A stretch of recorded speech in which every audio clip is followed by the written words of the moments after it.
చామంతి మారువేషం వేసుకొని రమాదేవి ఇంటికి వస్తుంది. ఇక కళ్ళజోడు పెట్టుకొని ఎవరికి కనపడకుండా రోజా దగ్గరికి వెళ్ళాలి అనుకుంటూ ఉంటే రమాదేవి చామంతిని చూసేస్తూ ఉంటుంది.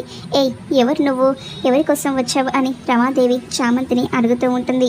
చామంతి ఏం చెప్పాలా అని ఆలోచిస్తూ ఉంటే ఇంతలో చిట్టి అక్కడికి వచ్చి మ్యామ్ మీకు కాల్ అని చెప్తూ ఉంటే ఎవరు అని రమాదేవి చిట్టిని అడుగుతూ ఉంటుంది. తెలీదు మామ్, ఏదో ఇంపార్టెంట్ కాల్, నేను ఆన్సర్ చేయలేదు అని చిట్టి చెప్తూ ఉంటుంది. ఇంతలో ఇక చామంతి రమాదేవికి కనపడకుండా వెనక్కి వెళ్ళిపోయి ఇక ప్రేమ్ని కలుస్తూ ఉంటుంది. ఏంటి చామంతి, నువ్వు సంస్థానం నుంచి ఎవరైనా సాక్ష్యం చెప్పడానికి తీసుకురమ్మని చెప్పాను కదా, ఖాళీగా వచ్చావేంటి అని ప్రేమ్ అడుగుతూ ఉంటే సాక్ష్యం చెప్పేవాళ్ళు ఇక్కడే ఉన్నారు అని చామంతి అంటూ ఉంటే ఎవరు, రోజానా అని ప్రేమ్ అడుగుతూ ఉంటాడు.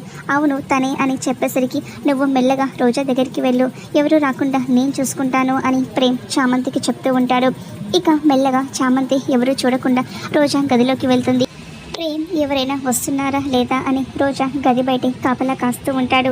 చామంతి లోపలికి వెళ్ళి రోజాతో మాట్లాడుతూ ఉంటే ఏయ్, నువ్వెందుకు ఇక్కడికి వచ్చావు అని రోజా అడుగుతూ ఉంటే నేను నీతో అర్జెంటుగా మాట్లాడాలి అని చామంతి చెప్తూ ఉంటుంది.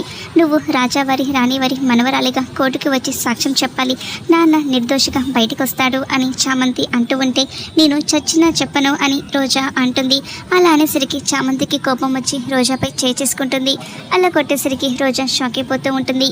ఇక ఇంతలో రమాదేవి ఇందాక ఎవరో వచ్చారు, ఎక్కడికి వెళ్ళారు అని వాళ్ళ గురించి వెతుక్కుంటూ రోజా గది దగ్గరికి వస్తూ ఉంటుంది. ఇక అక్కడ ప్రేమ చూసి నువ్వేంటి ఇక్కడ ఉన్నావు అని రమాదేవి ప్రేమ్ని అడుగుతూ ఉంటే ప్రేమ్ కంగారు పడుతూ ఉంటాడు. మరి రమాదేవి చామంతిని చూస్తుందా, ఏం జరుగుతుందో చూద్దాం.